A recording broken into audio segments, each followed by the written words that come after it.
Welcome into another Sunday evening. I almost said Sunday afternoon. I'm like backwards, man. It's another Sunday evening, Sunday night, and my name is Joey Galvez.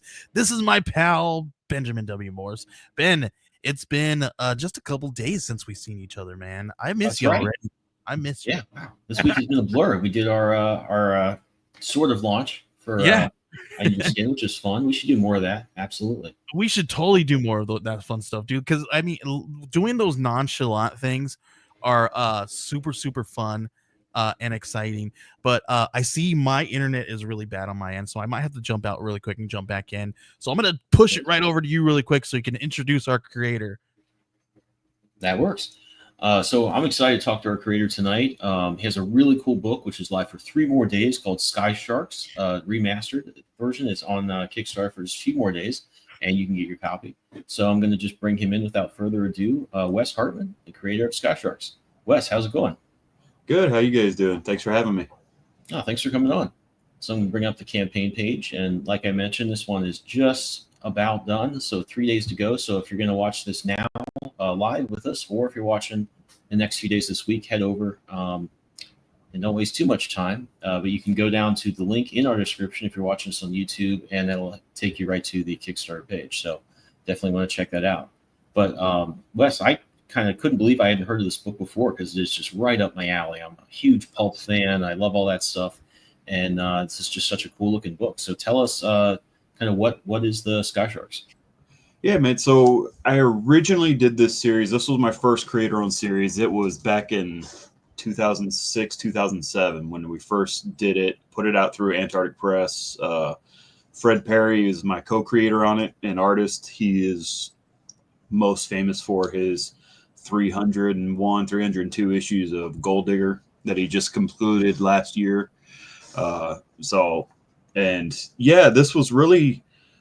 This was really just like my love letter to like the Rocketeer and Sky Captain and the World of Tomorrow and the old, like, remember the old Microsoft game Crimson Skies? You know, all that stuff was just my jam. And at that time, especially, nothing was like it on the shelves. When I made it, there was nothing like it. And I was like, you couldn't even get the Rocketeer. Like, it was out of print. They weren't doing the new IDW stories, nothing. It was just like, man, there's nothing like this. And I love that stuff. I wanted the comic for myself. And so that's what was the impetus of this thing. So we made it, and it did not do spectacularly well, which I guess was why nobody was publishing anything like that at that time. But you know, it's been close to 20 years, and it eventually sold out and went out of print. And you can probably find a copy here and there. You know, I know used to be on Comixology, if that still exists at this point. But yeah, I had some copies for a while, and eventually ran out. And it's just kind of like, man, this is just really cool, and I want to revisit it and bring it back because I tabled more shows. I started building a bit of a following with my other creator-owned series, Savage Sasquatch. And while more of that's in production, I just have this great book here that pretty much nobody knew about. And I'm like, well, I'm way better than I was then. I can go back and spruce up the pages, punch up the colors, tweak lettering, fix little issues here and there, and just generally make it better. Because I mean, we released it on a monthly schedule, and we were shipping to China, in fact, to print it. So we were actually doing it about 3 months before it was ever even on shelves. Wow. Just so we can get the ship date. And it was a whirlwind, and Fred was still doing at least one other monthly comic at that time, if not two. So, you know, it's one of those things where it's like to hit the monthly deadline, you cut some corners here and there, and it's like, you know what, we can do this up and make it sing even more than it was. And I hadn't read it in a long time, and I finally read it, and I was kind of nervous to read it because I hadn't read it so long. I was like, man, I don't know if this is going to hold up. And man, I was laughing at all the right parts and just thrilled. And like, dude, this is way better than I had hoped. And I was like, yeah, I totally want to revisit it. And so it was initially 5 issues, and I didn't want to go through 5 issues again since it was kind of reprint. So, but I couldn't really justify getting a full graphic novel made just because the expense. But I was like, if I recut it into 3 45, 46, 47, 48 page books, I can get the whole story, have logical breaks within the narrative, and redo it here on Kickstarter. And so far it's working out. We're just shy of the goal, but we got a few days left, and I think we'll hit it. Yeah, no, it's a beautiful looking book. I love the artwork on this. You have a great V. Ken Marion cover further down here. This is the interior art. So if you guys are watching this on YouTube, not just listening, you kind of see the tweaks that you guys have made to kind of bring this a little more up to date and just go back and fix some stuff. And man, I would, if I let myself go back to some of my old stuff and fix it, I would never ever get anything new done. But I think you've kind of gone about this in a cool way, which is like, well, let's make this worth doing for Kickstarter and repackage it so that it's a substantial amount of pages, but isn't so many that it's a big buy-in for people. And yeah, I think that was really cool. I'm such a huge fan of, anybody who's read We Are Scarlet Twilight knows I'm a big fan of the old Golden Age stuff, the pulps. Tell us a little bit about like the story. You mentioned that Crimson Skies and stuff like that. I used to love that game. Tell us about kind of some of the influences and how it affects the characters and the plot of the actual book. Yeah, I think one of the linchpins that kicked me over the edge of doing this was right about that time Sky Captain had come out in the theaters, and I was like one of the 10 people that saw it. Yeah, I was number 9 maybe. And I was like, man, that was kind of the just kind of like pushed me over the edge. It's like I've got to do this. So it airplanes and just kind of pulp heroes, and just good guys are good, bad guys are bad, but you get the femme fatales who kind of stray that line between good and bad, and just depending on the day can be your best friend, and the next day turn and stab you in the back. And when I was initially, we were going to have another co-creator, another artist on it, one of my other longtime partners, Craig Babiar, because he was going to come to do this, and Fred was going to do another series. And between conversing everybody, it eventually like best to swap places. And Fred kind of took me to school in this book. Like, it was really great. Like I'd written several issues of another series called I Hunt Monsters, but this was the first one I was building from scratch on my own. And so at that time, I was an amateur. I would do like, hey, I'm going to do this. And Fred would essentially, his job as co-creator, co-writer and everything, but also he served as mentor and editor. And he's just like, well, why are you doing this in the story? Just ask me why. And I'm like, because why wouldn't I? It'd be freaking awesome to have him like doing this crazy dogfight in the snow. I'm like, okay, but how does it relate to everything else? And, he just really just took me to school about the craft of story, as opposed to everything I did before then was just instinctual. And some of it worked, some of it didn't. But it was fantastic having somebody just kind of, and it was almost exclusively just like, why are you doing this? Why are you doing this? Why are you doing this? And then forcing me to think deeper and connect all the dots. And even when I was having trouble, that's where Fred would step in and help connect dots. And in the end, when we were doing the book, he was like, I want to draw action, which you have. I want to draw tech, which that's the planes. And I want to draw girls. I was like, you don't have any girls, so bring some more girls in the story. I'm like, oh, okay. I was like, well, yeah, I hadn't fully developed my femme fatale yet. So like, I need a femme fatale. Let's bring Monica Swan, who ended up being a former Sky Shark, who's kind of created a competing entity, I guess.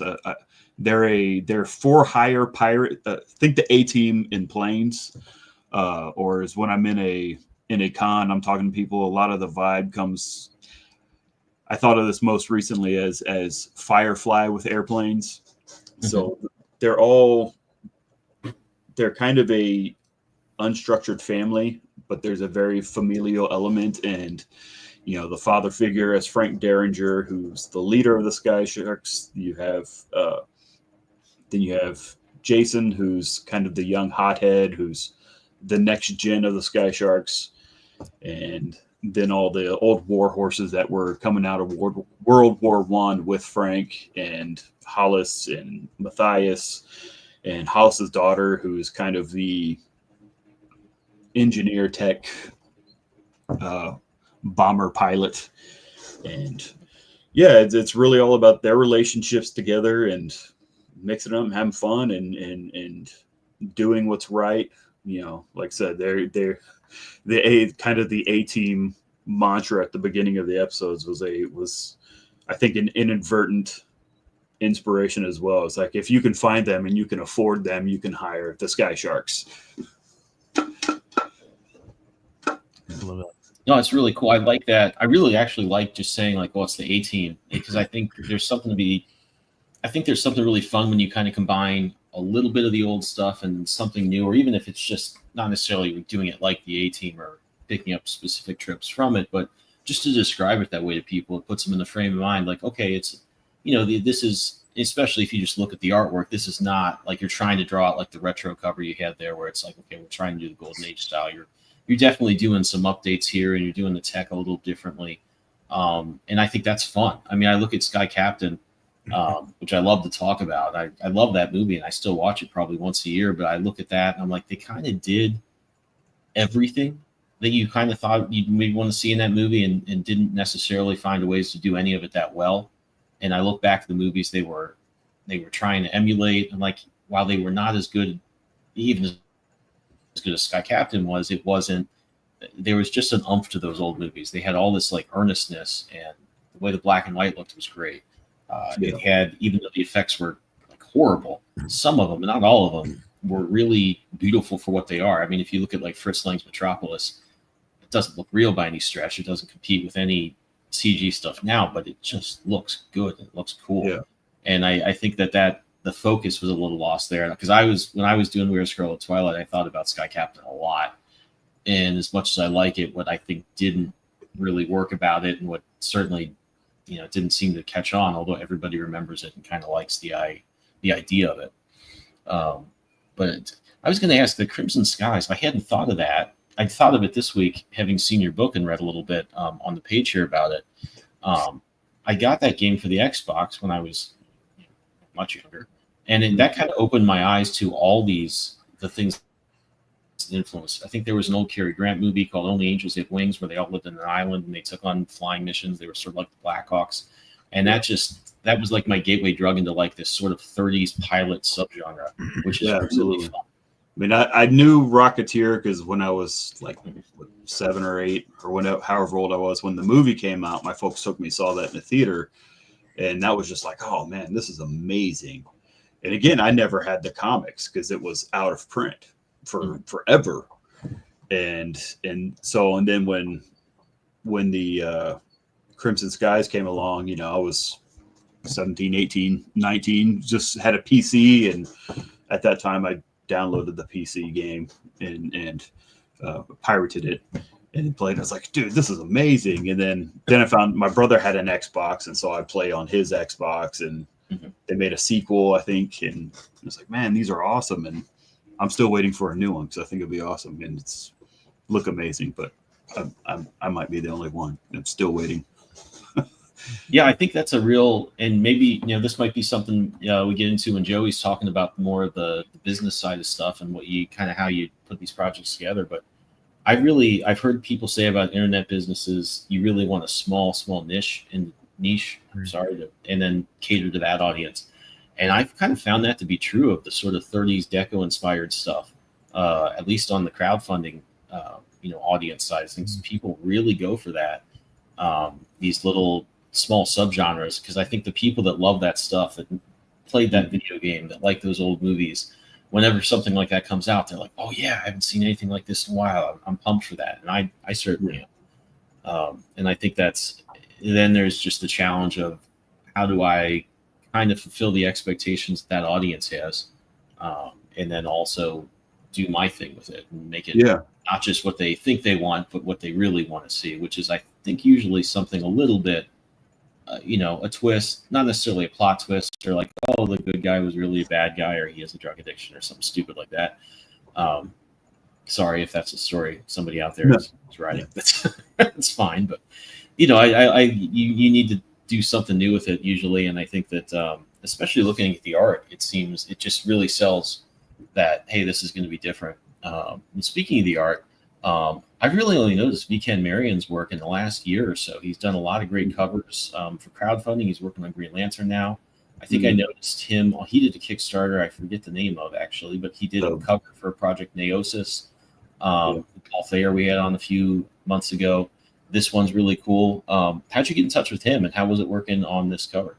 Oh, dude, he and I, we go back because we both worked at Aspen Comics together. Okay. He was drawing Soulfire, and I started doing his covers on Soulfire, and then he took over Volume 2 on Journey, and I colored Journey for them, and from there we've just stayed in touch over the years. Like, he and I collab together on prints and stuff all the time for commissions, cool. and yeah, we keep in touch and regularly work together on different things, and I hit most everything when I do covers and stuff like that. I reach out to my buddies and whether or not we can do a straight trade, because by trade I'm a color artist. I work for everybody freelance, and so that's how I've fostered a lot of these relationships. And so when I reached out to Ken, he was more than game, and he did such an amazing job. Like, he delivered 4 different layouts, and I couldn't actually pick what layout to do. Like, I went to the guys who were helping me edit the book at the time, and I was like, I don't know which one to do, because I want to see them all. Like, and they all had a different flair and different energy, but they were all really, really cool. And I don't know, I might have to hit him up again, be like, you have to do another one in one of these layouts, just because I can't not see it. But yeah, and he did it up, drew it, inked it, and I took it up and colored, and like, it was a blast. He crushed it, man. I love working with Ken, and we want to do more all the time. We're always looking to do more together. Just kind of schedules and projects have to align, but yeah, he's phenomenal. Like, I'm glad he's out there and doing killer work and making comics. Yeah, absolutely. I love your colors on this. I mean, what I really love about this cover is that it's got that, like, without being too imagey, it's, action. You've got the foreshortening. It's definitely like, hey, this is not going to be a boring comic. And it still gets you all those, I can tell this is like a 1930s inspired thing with the clothing, and it's just such a dynamic take on it. And I've been like so guilty in the last year or two of drawing. Sometimes I end up boxing to this corner, but I'm like, oh, okay, the character's sitting there just kind of standing in a cool pose in the cover. And I've been kicking myself as I look through my portfolio. I'm like, dude, these characters have to be doing stuff. And I've always kind of been tilting towards this, but man, I love all the action. I love the jetpack guy. It's just such a great design. And it has all the cool things about, I guess, all the recent eras of comics in there. It just looks cool. Well, and going back to what you were talking about, trying to hit all the notes of the fans of the Art Deco pulp fandom,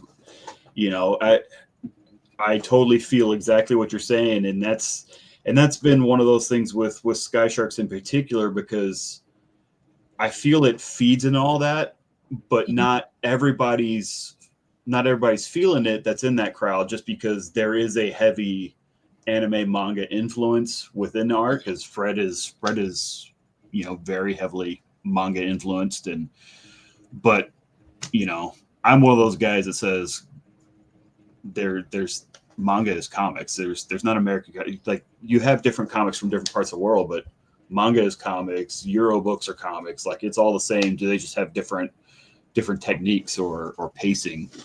And I am a fan of taking everything cool about every aspect of comics from anywhere and everywhere, whether it's overseas or in our own backyard and making your own thing. That's rad. I mean, that's the whole thing, is making a fun, cool comic for people to experience. I mean, who wants to read a boring comic? And if I can learn how to do some really cool story pacing out of a manga, why not? Or if I'm going to learn from Russ Heath, absolutely. It's anybody and everybody. But there's people that are like, oh, I only like such and such style and done this way, and that's okay. That's okay. But I'm one of those, like, bring it all on. I'll take it all, because there's not enough awesome, good comics out there. Yeah, 100%. I think it's kind of a shame that it got, especially with manga stuff, people just got a little. At some point, like, I don't know when the graphic novel, as we understand it, section got smaller at Barnes and Nobles than the manga section, but that pissed everybody off, and I kind of get that. But like, that's when people got like, oh, I don't like this crap. And I think back, especially knowing when you initially produced this in 2006 or 7, where you had like the Luna Brothers started to get really popular at Image, and they had this like really cell painted looking style. And Pat Lee had, I think in there just around 2000, had started like kind of kick that off with the manga stuff. And that, I remember like Dark Minds and that this Wolverine Punisher miniseries he did was like, oh wow, that's cool. That's something I hadn't seen before. And I think that was like all the stuff that was being translated and being brought over. I mean, that was all the stuff from the 80s and 90s, which so it's like the late 90s into like the early 2000s was when I was really into manga, especially. But I mean, I'm reading like Battle Angel, Alita, Ghost in a Shell, Akira, Gunsmith Cats is my all-time favorite. Like, there's just nothing quite like Gunsmith Cats, and I would think there's probably a little bit of influence of Gunsmith Cats within Sky Sharks, just in instead of airplanes, they're doing really slick hot rod car moves, and now we're just doing it with airplanes instead. And I love all that stuff. And I'm a bit out of touch now, I'm older, but I am, I'm not bitter that manga has kind of overshadowed comics. I'm more of a fan of American comics than I am manga, but manga is what sells, and that's business. So that's what the bookstores need to do to keep going, because that's just a gateway drug to other comics in my book. If they can like a 1,000 episodes of One Piece, why can't they like Fantastic Four or something else when done really well? Yeah, no, I thought it's kind of weird. I was like thinking of the timeline here, and I was like, it's weird. I think when this came out initially, it wouldn't have been quite as like, oh, this is manga style. I think people were like a little more open to that in a way that maybe they're not now, just because there's been so much. And I think of that was a really cool time. I think that's about when Civil War came out and Invincible was firing on all cylinders, if I'm not too far off of my timeline there. But there was a lot of cool stuff that was new and different. And people were just like, not everybody liked everything, but I think that things were a little less locked in style wise, especially on the art side of things, than I feel like they are now. But people, I think the internet crystallizes all that stuff. You like think things to yourself, but then you see 10 other people think it, and you start talking and building on each other. But when I did this, Facebook wasn't a thing. Yeah, when I first there was no Facebook. There might have been MySpace, but nobody really knew what to do with MySpace. So I mean, when I first made this book, man, the world was completely different. We didn't have, I bet. It's funny, like with my daughter, we'll talk about phones. If you do the thing like, oh, phone, she doesn't know this, like she does this. Wow. I'm like, that makes sense, but it's just the world is completely transformed, and that's part of why I was like, well, let me bring it back, because now even in comics, you've got a whole wide range of pulp heroes that are back in print. Dynamite has been doing a whole line of different stuff. You got Shadow and the Spider and Flash Gordon and all these old guys who weren't on the shelves then, and even like Scott Snyder had his book with Tula Lote. Oh, that's right. I forgot about Like that. and that was coming out like when I did the first issue 2 years ago on Kickstarter, and it's like, man, there's a whole bunch of other stuff out now that's more in the same vein of Sky Sharks than when I did it. So it's like, maybe now's the best time to find that new audience. So yeah, absolutely. I mean, I love the mixture of like the styles here. I love the kind of, it's a little cartoony, but it's got that, you've got the widescreen panels that were so, it just has that cinematic feel to it. And I think really, I've gotten away from that in my stuff lately, but I look back at stuff that follows that, and I've been reading some old Cassidy stuff in the last year or so, and I'm like, man, that does have a really nice rhythm to it that I kind of miss and kind of find myself wanting to go back to. But I feel like this artwork, has its own like unique style, right? Like when it pertaining to like the manga style. Well, like when you see all these people doing this American manga style type stuff, and they're kind of meshing the two, right?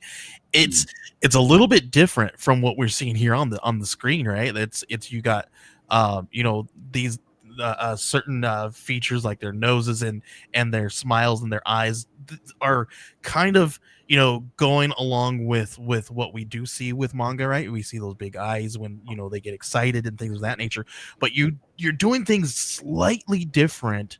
And to know that this thing was ahead of its time, and it's kind of now kind of coming back around, I think when we see these things happening with this trend, it's kind of good to kind of revisit those kinds of different things, and like just like you're doing here, remastering it, giving people a little bit more and exciting them a little bit more about this, and I think that's doing a fantastic job here.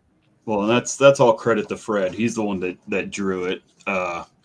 Fred there is nobody like Fred. Fred is the most underrated creator in comics, bar none.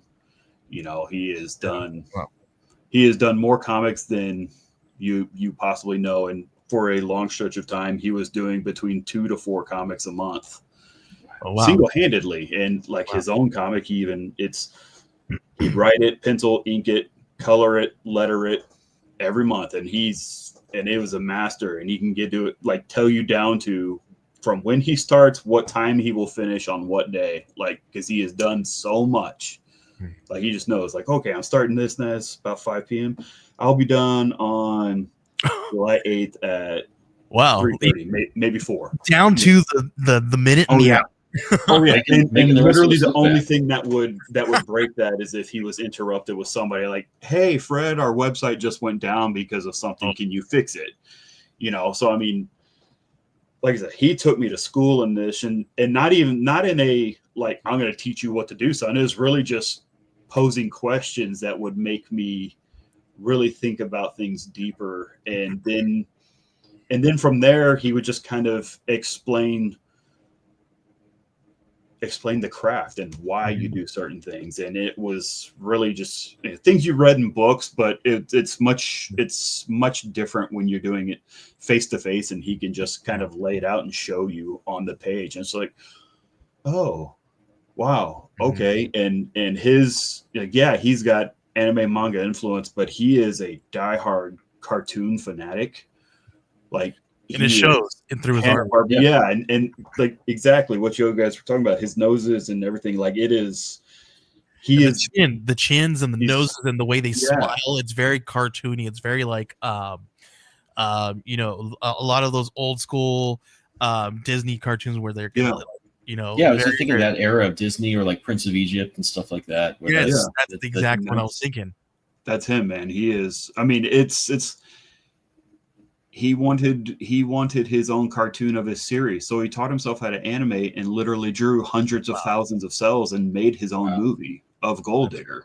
And doing that, it just made him even better and even better and even better. And you could see, and it's really cool watching his work shift, his style shift. And so this is my coloring on Fred, but Fred's an incredible all-around artist and can do his own thing. So my coloring him looks different than him coloring him. So I like to think we have a cool mesh. And again, I'm better than I was then. I liked what we did then, but revisiting it, I can execute things better, and the fact I don't have the monthly deadline of cool, I've got to color the entire book in 5 to 7 days or less, is just like, yeah, I'm just gonna, like, I'm not starting from scratch.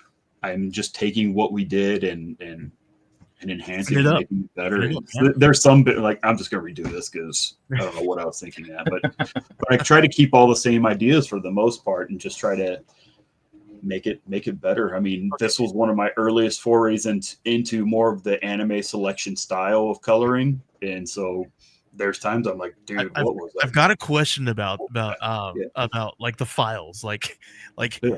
did you have to go back and scour through so much different things to find your files to do this? Because I'm really bad, man. With all my files and stuff like that, I really need to get a lot better with organizing them, because I have to scour through a lot of things sometimes. No, I actually, once, I'm not as vigilant now as I was then, because I used to work in studio at Antarctic Press when we were making this. So I would work in the office, but I'd also go home, and just after hours I'd work at my home. So I was real good about always having stuff. I've got discs galore of all that, and they were all good, pretty well labeled. So I just had to go in and find the stuff. What was really cool was the stuff I found that I didn't have digitally, that I didn't remember I had. I just went through an old like portfolio case and found just a pile of paper that just Fred's drawings. It was like, here's the character designs for all the characters in airplanes, and like, dude, I did not remember I had this stuff, and that's just like, oh, this is really great. Just kind of. And you guys are offering those original pages on the page, right? On the craft. No, I have not. I'm kind of loath to let go of those now that I found them again. I'm like, because it's not the story page. It's all like the actual concept art. Well, you do have some original art on there. So those people out there who are listening and want original artwork, it is available.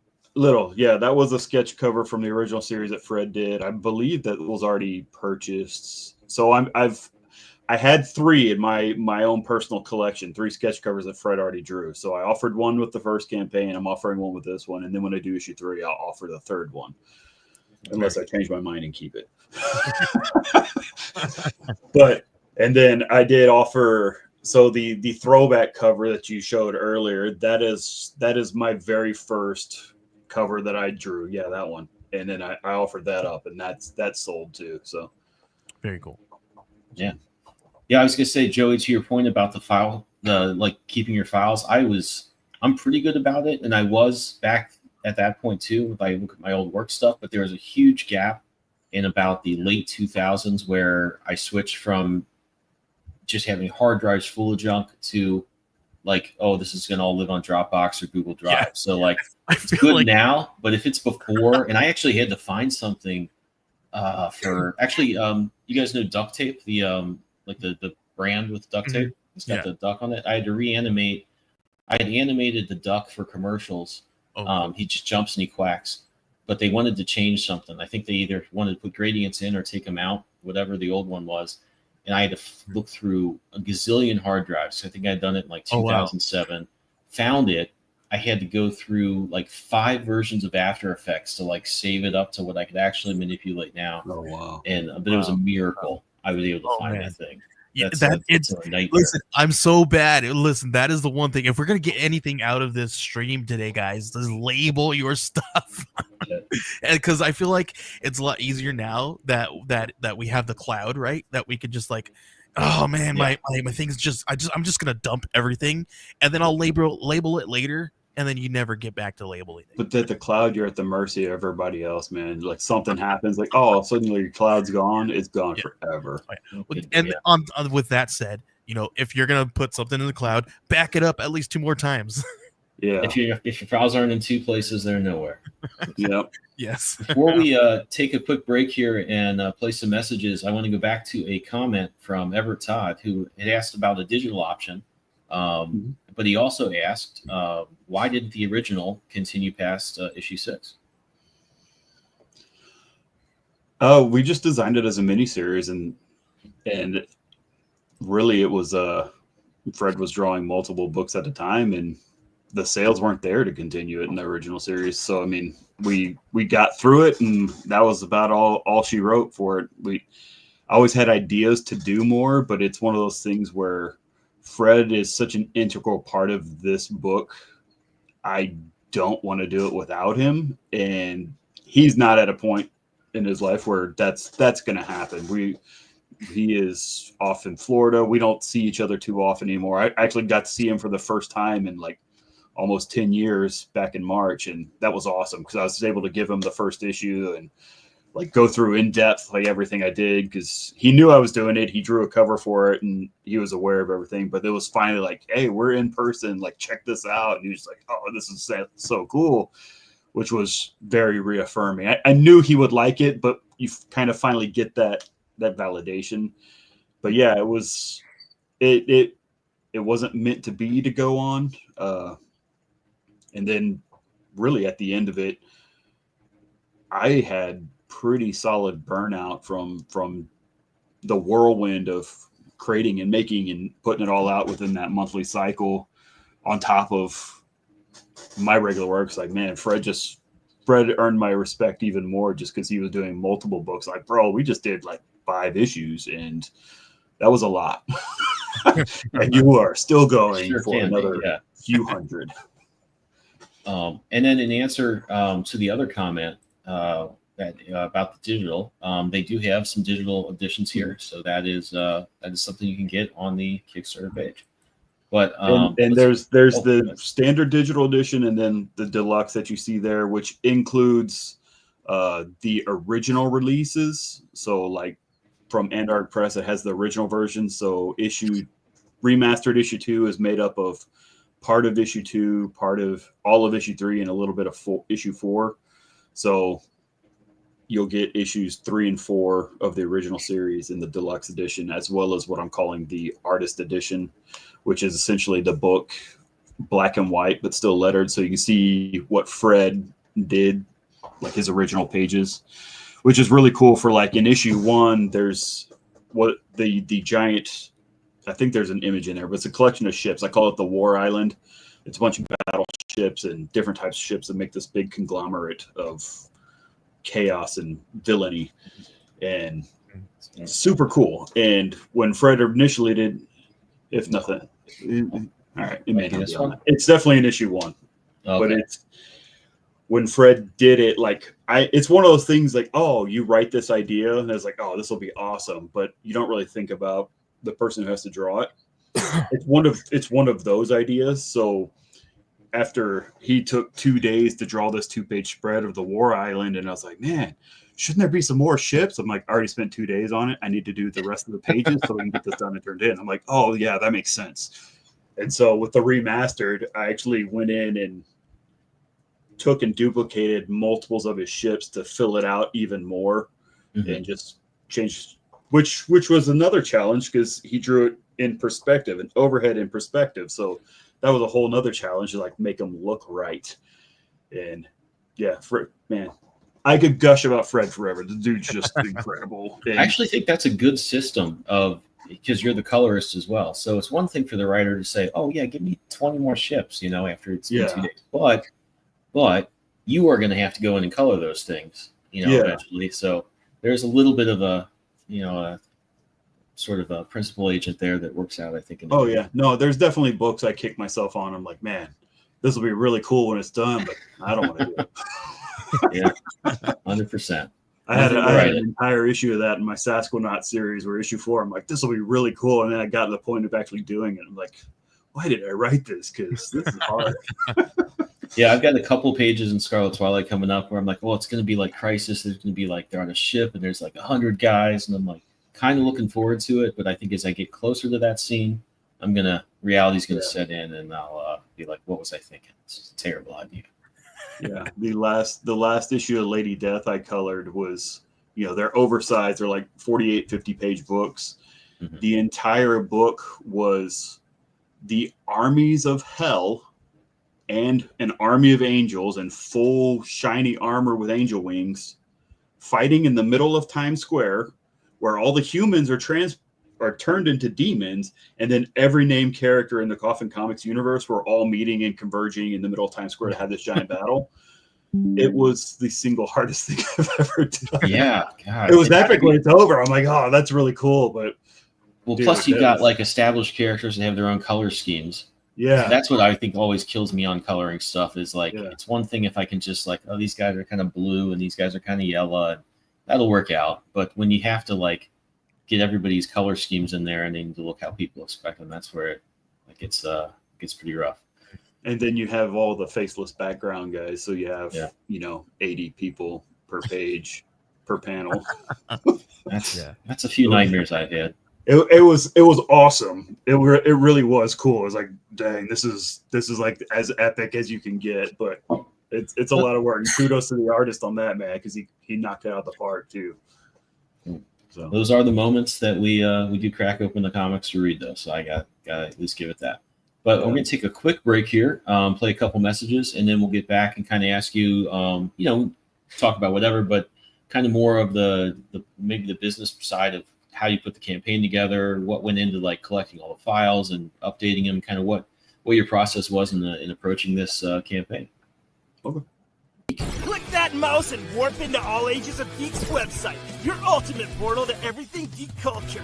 Here you'll find articles that speak your language, from the latest anime buzz to the coolest tech trends. Our mission, to celebrate geekdom in all its glory. Whether you're a gamer, a comic enthusiast, a 90s kid, or an anime aficionado, we've got something for you. Dive deep into them with All Ages of Geek. Your comics take a lot of time and effort to create. Way too much to have them get damaged while shipping to your backers. Gemini Comic Supply mailers keep your comics safe in transit, and with the code GeekCollective10, you can get those mailers with 10% off your order. That's GeekCollective10. Enter it at checkout to get 10% off. And we would not want to forget Dubby, the energy drink. Joey, tell us about Dubby. Yeah, so Dubby is they're a new sponsor of the show. And we've got some really awesome stuff here. Dubby, I've been using this since we gotten the sponsorship, and I don't know if you guys notice when I'm live on the show, I always drink an energy drink, and I'm doing this thing where I'm like, I need to slow down on some of them, right? So I'm not drinking my regular one, and I'm trying to cut down on it, right? And it's because it really gives me like the jitters sometimes, right? So this one here is W Energy. It is zero sugar. It doesn't have any of those fillers, the artificial flavors, the colors, the dyes, the secret formulas, no hidden ingredients. It's also gluten-free. It's got all kinds of really delicious flavors. This one here that I have in my hand is it's called Super Tart Fruity Candy, and it tastes just like a sweet tart. I mean, it's not the taste that everybody likes, but they got all kinds of really good flavors there. It's made in the U.S. You're definitely gonna want to grab this one. It comes out to maybe like $1 per drink or less. Than maybe like a Starbucks, canned drink or something like that, or like one of those canned drinks you get, the green one that I get with the claws, right? It's a couple bucks, it's a few bucks cheaper than drinking that a day. Literally, listen, my wife gets mad at me sometimes because I drink too many of those, and we have a couple of them allotted for us throughout the day, and I use Dubby to kind of help me get further, to push through that thing, and without any of the crash. And I've noticed that it keeps my energy up, but it doesn't make me feel like I'm like pumped full of sugar and stuff. And I've got ADHD, so that contributes to a lot of really bad stuff for me. So when drinking this thing, it's absolutely delicious. It's great for you. It doesn't have any of the gross colors, dyes, and fillers. So you're definitely going to want to check this one out. Head to it's w.gg, and at checkout, use Geek Collective 10. You get 10% off your next tub. If you guys see us at Tucson Comic Con, I'm going to grab a couple of these. I'm going to grab a couple of different flavors, And if you come and see us there, we're gonna have a prize wheel or something like that, and we're gonna give some of these this away. We're gonna give a tub away, and maybe a bunch of them. So come see us at Tucson Comic Con. We're gonna have all kinds of books on the table. I'm really gonna hope and try to get I Need Your Skin out on the table. So make sure that you guys are checking us out there. That's that. I just check out Dubby because it's delicious. All right. Sounds good. And so back to the Sky Sharks. And Joey, do you want to kind of ask about, because I think this must have been a really interesting process going back to it after all these years. Yeah. And what brought you to Kickstarter and how did that go? Yeah, man, I've got some questions. Like looking at this, you said that this was out since 2006, I believe, heard, and Somewhere around there, yeah. and now we're putting this on Kickstarter.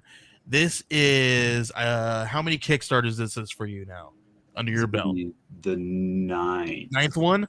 And so you've done 9 of these, right? And so how do you see the difference from the first time around that you've marketed this thing, and now that you're marketing this on Kickstarter? Because when you first came around, I think Kickstarter was around, but it was a little different. There was a little different things and ways that people did.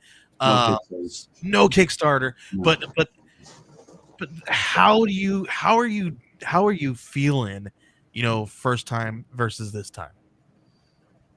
Oh, it's kind of night and day, because when I did it initially, we just went through stores and diamond previews and all that, and the outlet for creators to spread the word wasn't available. YouTube was around, but it was in its infancy. People didn't have shows like this. There were comic book news sites, but it's like Comic Book Resources, Newsarama, The Beat, and just kind of like a handful. And you're kind of lucky if they wanted to cover you, or you just send them a press release. If they literally had nothing else to do, they might put it out. So I had no promo the first time around, and this time, these last 2 times, I can come do shows like this. There is social media that I post on regularly, trying to share in different comic book groups. And like I said, this is the 9th Kickstarter I've done. So with the first 7 Kickstarters I did was all for my series Savage Sasquatch, which had a steady uptick in audience. And so that's been really great to kind of come back and talk to them, because it's like, man, everything you liked that I did in Sasquatch, I kind of like made my bones on this series. And so if you like that, even though it's not really the same, Bigfoot in space, there's a lot of the same heart, a lot of the same energy. That's where I really kind of started honing the craft, was here on this book. And so kind of developing that audience, which I didn't have an audience before. Like, it was literally just put it in previews and you kind of hope it sells. Yeah. Whatever it does. And these days creators have more of a voice, more of an avenue to do what we're doing right now and try to spread the word. So that's really, really cool. And right now we're sitting here in a reality where there is no more previews, right? And there's more distributors than you can count on one hand now, and we don't know how this landscape is going to go, because that's fresh, right? And this new thing, this crowdsourcing application to these projects that we have is fairly new. Kickstarter's only been around for 15, 16, some odd years. They had their 10th anniversary like a year ago. Yeah, so it's been around for a while, right? But it still hasn't been around with some of these Kickstarters, right? And some of these things, and like you said, YouTube and all these things are fairly new, even though that we all have these different ways that we do things and get this. There's a lot more people out there doing this now, but it's still kind of new, and marketing these different things. You're kind of traversing this new landscape, and versus just hoping and praying and hoping that some of these LCS owners are going to pick up the book, right? Which now we can actually interact directly with the fans and the people and put the books directly into their hands. So now how are you seeing that you're now building up a base that you didn't have before? And do you see that you have some of those people coming back that possibly grabbed it then and now is back on the book? Or how do you see the new fans coming in and liking this thing? I'm going to be an advocate for Kickstarter for probably ever. I love the platform. The community that it has built was just a eye-opening experience to me. Like other creators that are like just so many groups that I'm in, and just the communication and basically everybody rooting for each other is just wildly different. And then the audience and just talking directly with fans. Like I make a point to try to message everybody after their purchase or after their pledge and make myself available to anybody. So, I mean, I have quite a few people that will message me and ask me questions or clarifications, and it's great to be able to provide that. And then whenever if I see that I get a recurring question, like, okay, well, I can update that with an FAQ or just go clarify wording in the campaign. But yeah, with the audience, it's been really interesting because with this campaign, with this series, I tried to look at them differently because Sky Sharks and Sasquatch are operating differently. Like I have been reaching out in constant contact with my Sasquatch community, and they have been amazing. In that series of campaigns, there was on average at least a 30% return rate each issue, usually higher. 30 was kind of on the low end, which is like, wow, that's amazing. And so it was constantly growing. Every issue had new people coming in and returning backers. And when I launched this one, like I was saying, I was trying to like really emphasize like everything you like there is here. This is where I learned it. So come on over. Yeah. And when I did the first issue, there wasn't as much carryover as I had hoped. There were some, but it was not at the level I had kind of anticipated.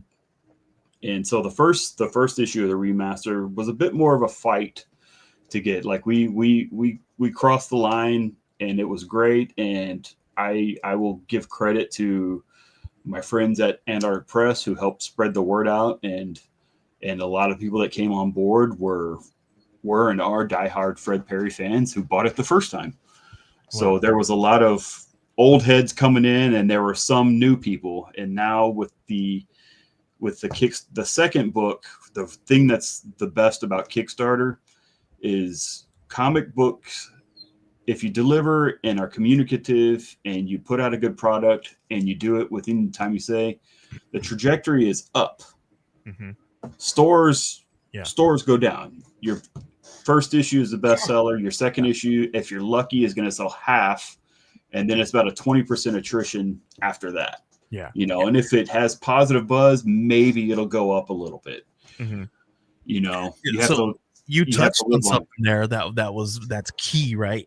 Yeah. Being responsive, right, to your community, right, is and engage them, build this trust, right, that can enhance the success of your campaign, right? And I say it that way because even if things happen, right, because we have to also, when we're building this campaign and thinking about how to market these things, we are constantly thinking about, or we should be thinking about, what kind of hiccups could possibly come up during the process of printing and distributing and shipping, right? And so you always have to have consideration of there's always going to be a hiccup that you have to get over, and the more responsive that you are to your community and to your backers, the better that they will be at accepting, even sometimes longer than they should, turnarounds, right? Because as long as you're keeping them informed and letting them know what's going on and talking them through these different things, because we cannot stop some of these things, especially when you Yeah. send it to the printer, it's out of your hands and you can't touch, the timeline anymore, right? Yeah. So when those things happen, and then especially if you're like a writer and you send it off to an artist or to letterers and all these other different things, right? You are now subject to all of their timelines. You can't do anything about it. And we have to be engaging with our community, and the community has to understand you and have this assurance that what you say is actually going to happen, right?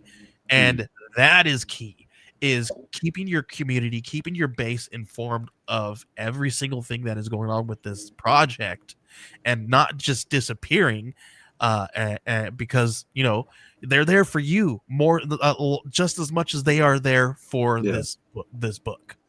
And if you continue to do something like that and continue to be responsive and communicative, they're always going to be responsive back with you. Yeah, absolutely. And the to that, it's I love Kickstarter. I back Kickstarters, but I am very selective on what I support, because and being that way, I've never been burned on a Kickstarter, like, ever. I've been backing for years and years and years, but I don't back the ones like, oh, it's going to be, I don't know who you are. I don't know your track record. This looks cool. Okay, you're going to hit your goal, but maybe I'll see it one day. Like, and that's, no, I feel like is a lot of people who back these Kickstarters, right? They see these new comics come up, they see these new things pop up, and they're like, okay, cool, I might just hang back a little bit to see how this goes a little bit, see kind of if you can fulfill this thing, and then if you're going to come back with another one, and if you're going to do it again. We do this campaign has more new backers on it than the first one did, because the first one, what I uncovered through chatting with people and through the surveys and everything, that most of the backers for the first campaign are old heads. They were the guys that were there from the first series for Fred Perry, and they're diehard, man. They ride or die Fred Perry. And it wasn't even like me. It's like, it's Fred, we're there. And I'm like, righteous. But I bet you that's because he built out his base, right? Right, exactly. And he's built out his base to the point to where he's been where he's assured his base that when he says he's going to do something, it's going to happen. And so that's been part of my impetus. So I don't launch a Kickstarter till I'm at least 90% done with a book. At least. It's usually done. Like, Sky Sharks is done. The only thing that's left is I literally have to do 3 pages of back matter and send it to the printer once it's a campaign, and that's probably going to happen tomorrow. And it's all that concept art I told you I found. That's probably what's going to be in the back matter. Very cool. And so same with Sasquatch. Before I ever launched issue 1 was finished, but I had already bought, paid for, and gotten the art for all 6 issues. Like, I'd already invested myself. And that's the thing about Kickstarter, is I invest in the people that invest in themselves, that are gambling on themselves to succeed, or have done enough stuff to have the track record of, like, yeah, that'll come out. Like, there's no way that's not going to come out, because they have that name, that trust they have developed. And that's what I want to create as well. So it's been 2 years since the last issue. It's not really by design. I was actually going full production into it I shipped everything out July. I was in full production for issue 2 in end of October, beginning of November of the same year. And was like, I'm going to get this. We'll launch in February and just keep going. But come November, that's when, like, life happened. It's like, oh, hey, we're pregnant. Oh, hey, here's this wonderful job opportunity with Coffin Comics that will help cover the cost of the pregnancy. It's going to mean work. and I can't do this right now, but we can provide for the family and do what needs to be happen there. And so that's, I put this on the back burner. I didn't launch the Kickstarter. I had already started building the Kickstarter while working on the book. Just because Kickstarters take a little bit of time. So it's just start building. And what's funny is since the 2 years I launched the campaign, Kickstarter's done multiple upgrades that to everything. It's like, oh, I'm kind of relearning aspects of Kickstarter, and there's new things that they launched right before I launched, and like the whole new pledge manager they're doing. It's like, that's going to be a whole experiment. Like I hope it works out. Same here. Like that whole thing, literally our last campaign, right? We did not have the pledge manager, right? And then now this campaign that we're running now, they have the pledge manager, and I'm like, okay, now I gotta play around with it. I haven't gotten to play around with it with some of the other clients that we have when we help build some of their Kickstarter pages. But so now I'm gotta do it with my own thing, and so now I'm like, okay, I feel like I now have to go and like pick some brains and talk and do some research, right? And that's the key thing, right? With Kickstarter, is researching. And maybe I'm just crazy like that. And I think Ben probably knows how crazy I am with researching these things and talking about like when I get my head like in a space to where I want to get something done, I have to know everything about it inside and out.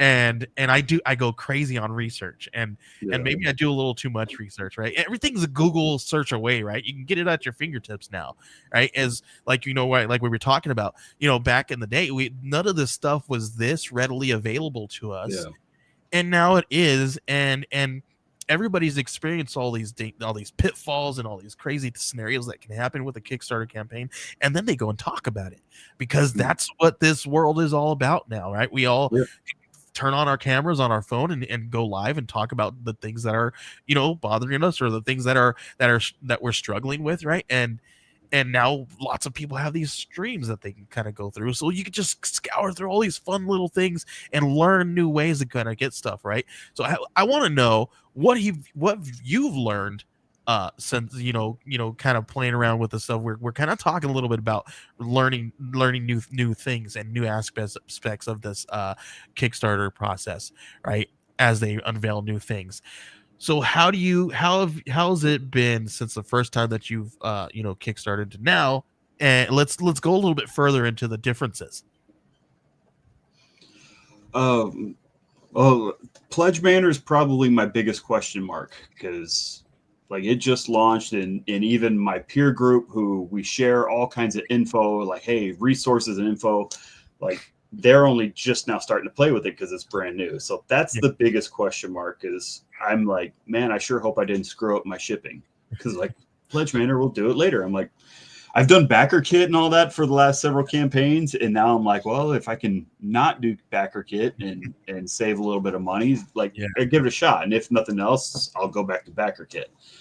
But you see there, we've now got just images in the rewards, which is really, really handy. Which was a huge thing too when they made that available. Right? But it's kind of a pain in the butt, because it's a whole lot more art I have to do, and they're at an awkward size. So it's not like, hey, I can take the existing art here and just put it there. I got to resize everything and this and that, and it's like okay, it's a great feature. It's just one of those things like, all right, it actually adds. I got a tip for that. Extra work. Right? I got a tip for that small little piece on the side, right? It has to be like 232 by like something, right? Like 340. Number 3 something. So, but what you do is obviously, right, when you have those, in that small, you can also embiggen it in your Adobes or whatever, right? And you can go in and make those things a lot larger and make them a lot cleaner and have more room in there, and then export it in that smaller size, and it'll do its business, and it'll look clean and great, right? Because things when you are working in a bigger space digitally, it's a lot easier to shrink it down when you have a lot more pixels and things of that inside of it, rather than trying to gain more pixels when you don't have it. Oh yeah. Right. Yeah. So So it's gonna be there's a quick trick there. If you go in and find out the sizes of these things, don't build your space. Don't build it in that small little space. No, it needs to be proportional. But Mhm. like I started building this campaign 2 years ago, so I started doing all the graphics and stuff then. And I'm like, oh, now there's graphics. It's like, so I built to what I typically did because that didn't exist. And now it's like, oh, I've got to do it again. Yeah. Live and learn, it can get a little scary, right? Because then you're like, I know I have to do 3 different versions of this. I have to do it for the story page. I got to do it for that section, and then I got to do it for another section. You're just like, oh my gosh, yeah, it can be a little daunting, right?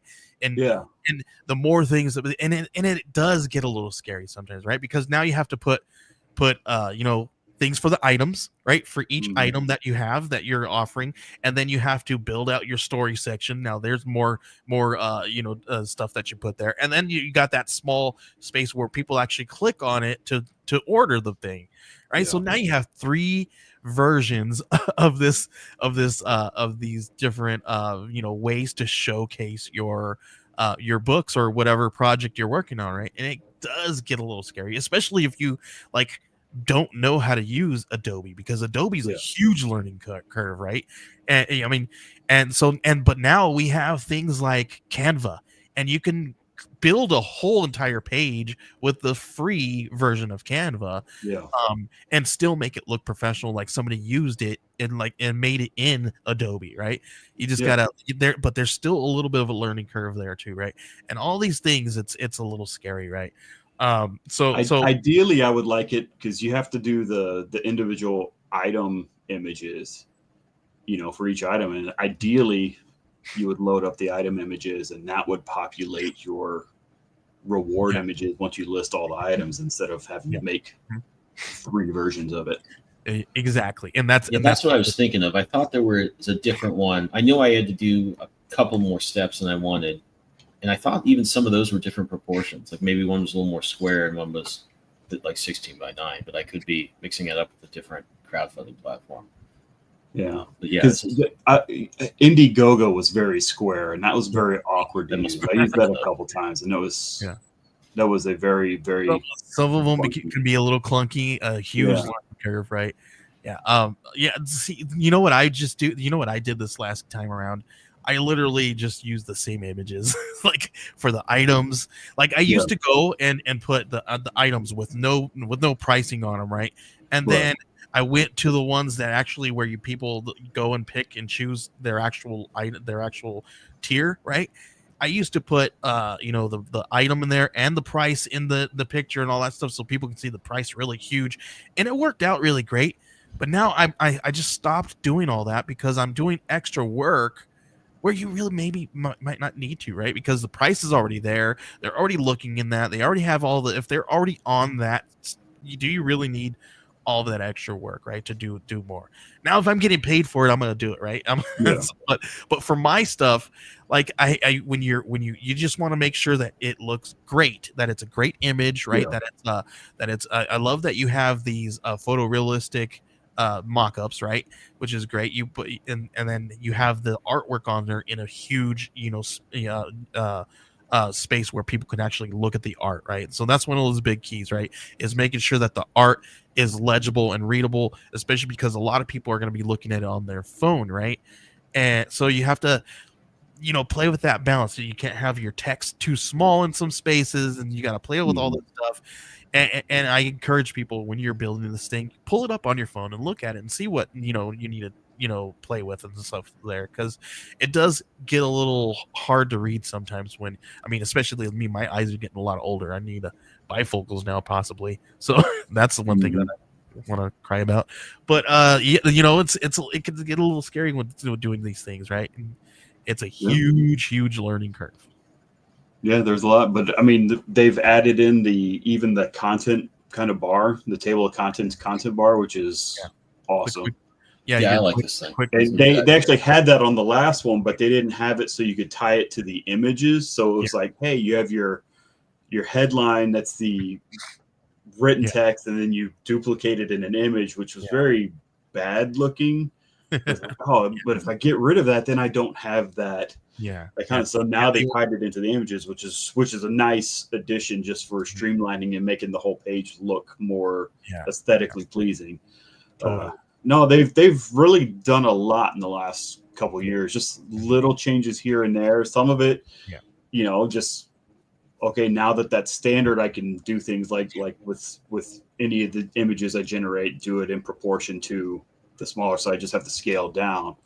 That'll make things easier in the long run, but just to start with, it's just like, all right, it's nice, man. Like I'm an advocate, and I have dipped my toes in Indiegogo, and I did not have pleasant experience in that platform. Yeah. I thought it was very, very clunky, and the ability of generating new audiences there, like you will get, if you can drive audience there that you have, they'll spend the money. But having new people discover you there, I do not find that to be the case. Whereas Kickstarter, it is very, very good about showing you stuff that you might like, and you do really good putting the word out and the emails, and like, oh, you backed from this guy, he just backed this person, you might want to check that out, or and that's just super helpful. So it's constantly letting you discover new stuff that I wouldn't have found otherwise. It's like, this is really, really cool, whereas the other platform didn't. So I had never found success on that platform. Others did, and kudos to them, man. But like I think the most I ever raised was about $250, and then they didn't even pay me for like 6 weeks. I had to I remember that. A lot of people you complained just about paid that. Ethan Van Sciver like $2 million. I need $250 that'll cover the speeding ticket I got. Forget that guy. We're not going to talk about that guy. We don't want that guy popping up on there. Anyway, but yeah, no, you're absolutely correct, right?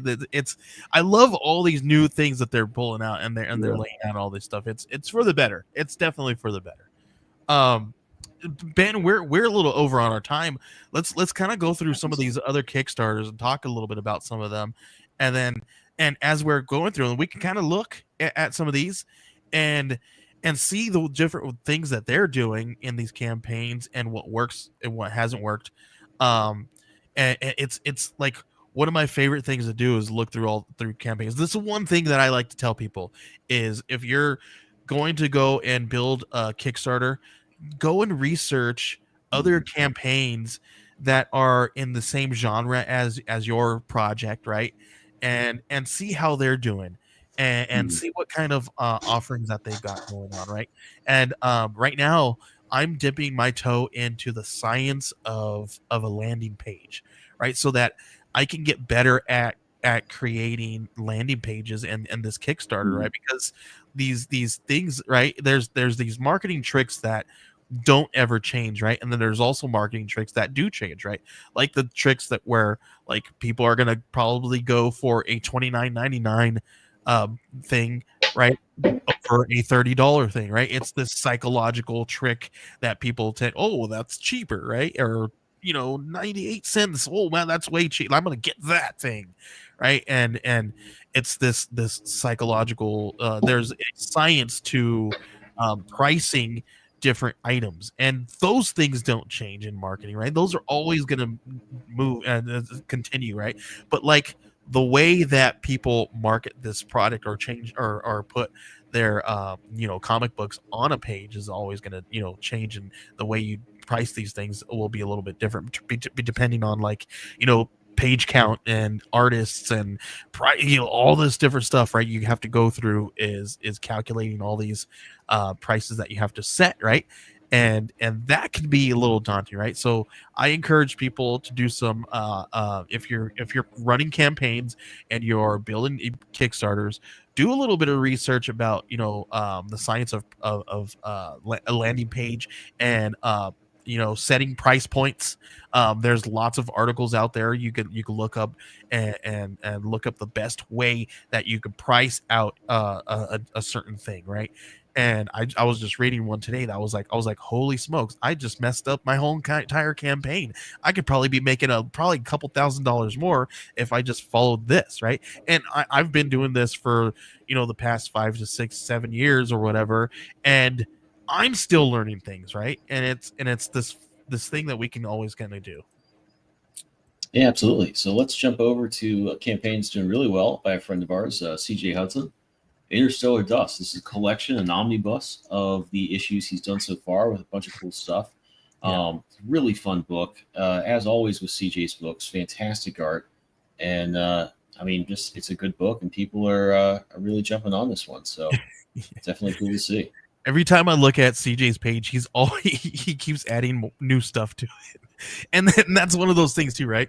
Like don't keep your page mundane, right? Like he's always adding new things as things change. Like if you have stretch goal unlocks, you change up the graphics on your page, right? Like this one, we helped CJ build this one out, and we utilize a lot of GIFs, right? Which is a lot of popping up and movement, right, to the page, because when you're scrolling, it can get a little boring and people can, kind of fizzle out. So if you every so often you throw on there something that is going to catch somebody's eye so that they can continue to scroll. And that's one of those things that's another part of that science of a landing page is, you have really great written copy right on there. And then, but when you start to feel a little bored of what's been written there, throw something in there that's going to catch somebody's eye, that's going to keep them scrolling on this thing, right? If you like what you can see here on CJ's page, every so often he's got some written copy, but then he's got some really, really cool looking graphics, right? Or he's got some really good looking artwork or these crossovers, right, that he's doing, right? So it's not boring as you scroll through this thing, right? And he's done some really good things like building his base out and working with all kinds of really great creators. Like last time around, he did a campaign a few months back where he did a bootleg Batgirl book, and it's a fan fiction book, right? And because of that fan fiction book, the artist who drew it is now doing a web comic for DC, right? So it's this really cool thing that you could do with your campaigns and gain some popularity and all this stuff. And dude, look at this guy got a job out of it from DC, and now he could put on his resume a DC comic book artist, right? And that boosts everything again, right? And now CJ can go back with one of his, campaigns and be like, hey, he can throw up on there. We've worked with DC Comics creators, right? And all those things that kind of catch people's eyes, right? Yeah, 100%. And it's great to see this doing so well. Not just because CJ's a good guy, but it's a great book. And yeah, he's at 774, 42, 153 backers, and he's got 16 days to go. His goal, and here's another thing, right? I have a newsletter that's going to be going out on Substack tomorrow about crowdfunding and how to market your page and stuff like that, right? And gives you a little bit of tips and tricks. And one of the things that CJ did here is he set a low goal, right? But he didn't set it low enough to where it feels like a dollar store, project or dollar store vibe, right? It's a premium project, right? Because he's got this really cool wraparound cover to this soft cover. Then he's got a hardcover edition, right?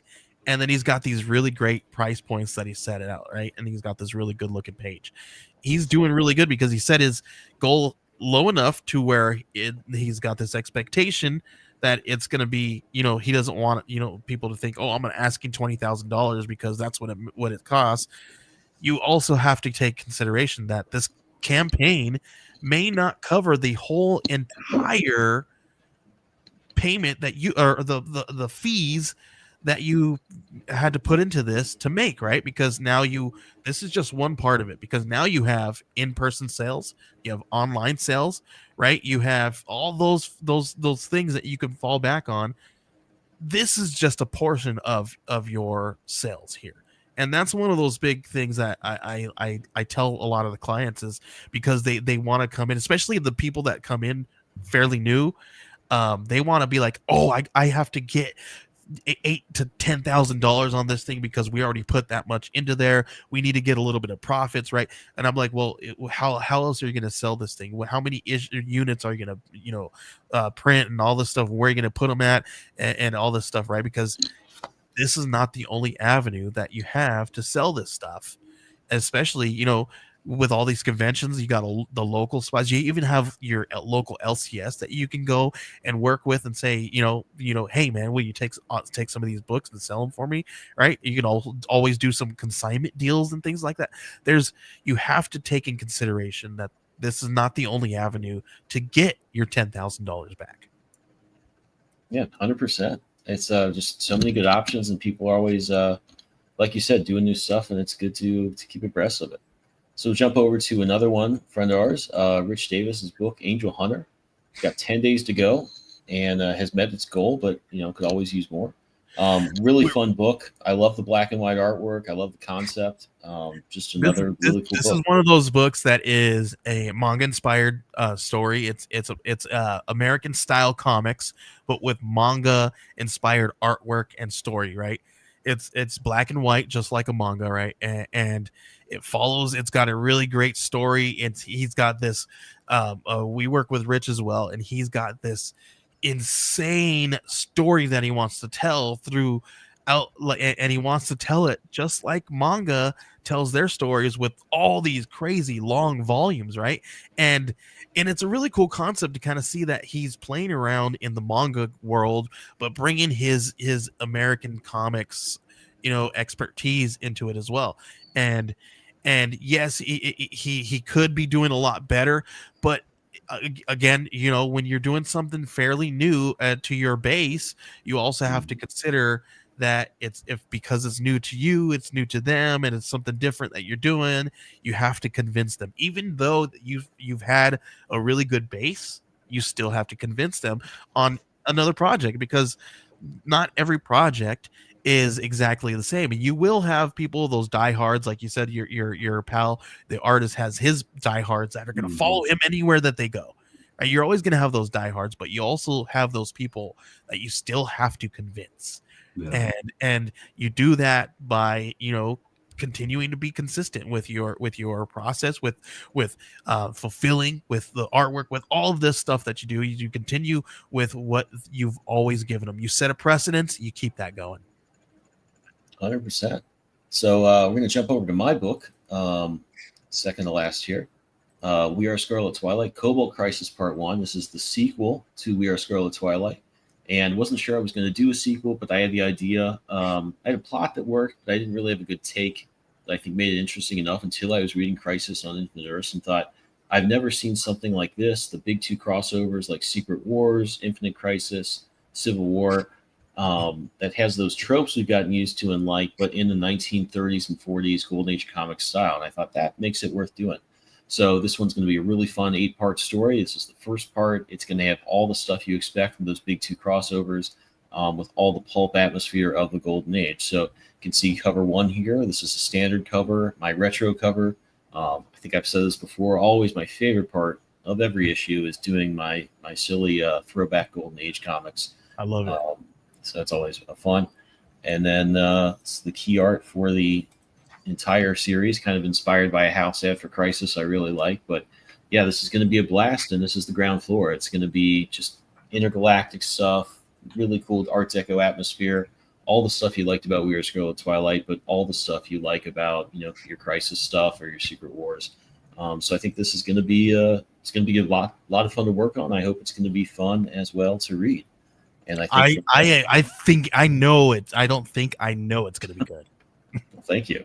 Let's see if I can make that work out. But then we'll jump last but not least to I Need Your Skin, which is Joey's. Yeah, this is my book here. This is the one that I created with my pal Alan Dunford, who is the writer on this one. This came out of my brain one day when I was listening to some music, and I was like, oh, well, this would be such a cool idea. I was thinking, I want vanity personified, anything like that. So I came up with this pitch. I sent it to Alan, And here's a backstory. I always send Alan a bunch of pitches, right? and he's like cool, dude, keep working on it. I'm like, okay, great, thanks. So, but this one I sent it to him, and it was one of the pitches that like I worked on the least. It was like this quick. I had this quick pitch. I had this quick log line to tell him really fast, right? And versus like other times where I like really worked on like a pitch like treatment, and like I'm really gonna pitch this thing to him like a professional, right? And he's like, nah, sweep that off to the side. But this one that I really didn't do too much work on, I told him, hey man, check this out, let me know what you feel. And then 2 or 3 days later, nothing back. And then he's like, dude, I can't get that thing out of my head. I want to work on a treatment for this. And he sent me back 6 pages, and I said, holy smokes, dude, this is exactly what I was thinking in my head, right? And this is fantastic. Let's do this, right? So this is called I Need Your Skin. It follows Nora Perkins, who has a fear of aging, and she believes a clairvoyant can help her. But a deal will be made for a small piece of her flesh. This one is our supernatural body horror kind of thing. If you're fans of like Jordan Peele, A24 style movies, The Substance, Smile, body horror kind of stuff, supernatural horror stuff, this is going to be up your alley, because this is what we're going to see. We're going to see Nora Perkins here. She's talking to the clairvoyant, and something creepy happens, and there's a demon involved.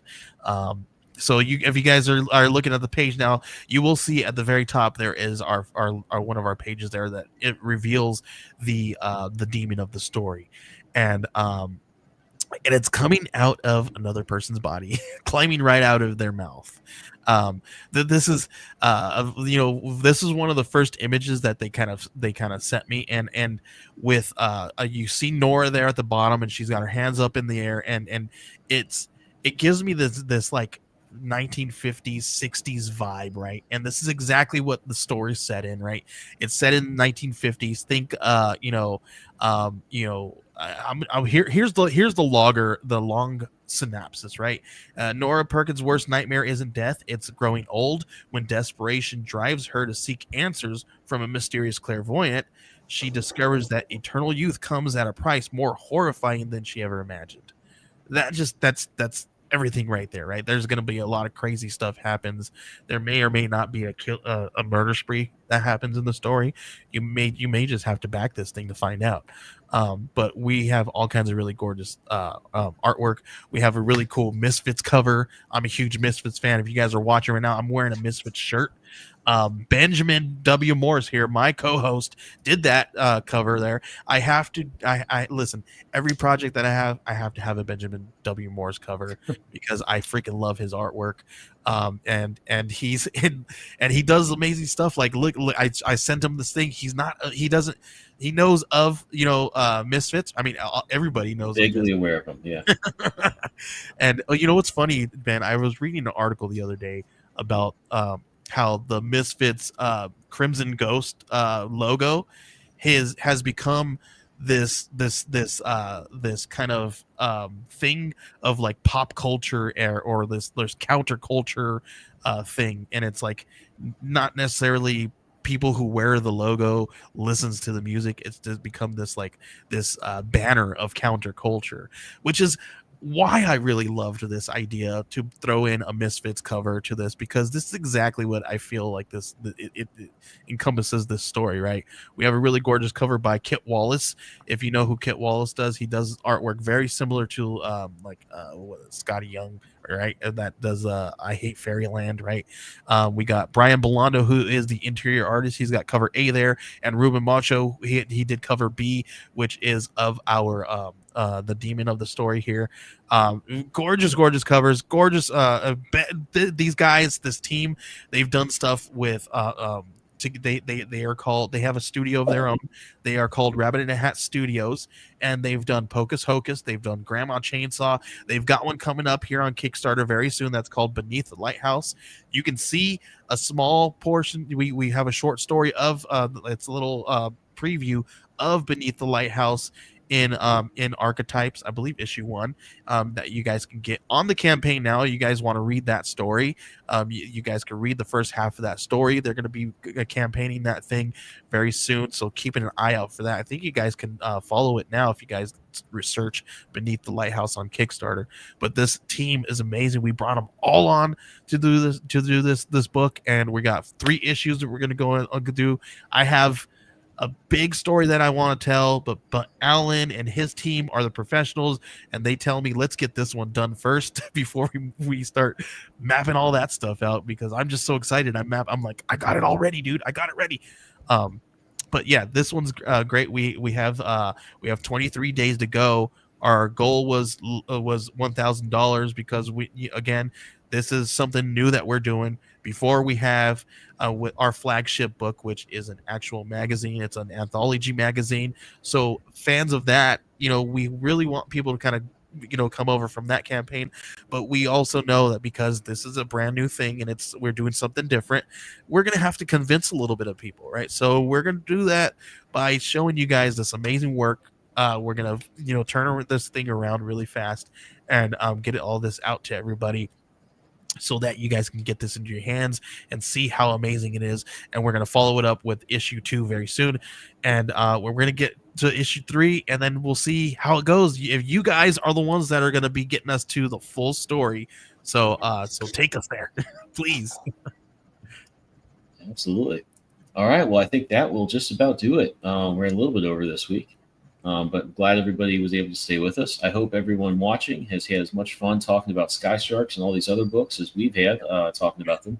Wes, thank you again for coming on the show, man. It was great to have you. Yeah, thanks a lot. Oh, thanks for having me, guys. Appreciate it. All right. Well, that'll do it for this week. We'll see you guys. Actually, I'm not sure if we're going to do next week. It's a holiday, but we'll figure it out. We'll see. And let everybody know. But have a great week and keep reading those comics.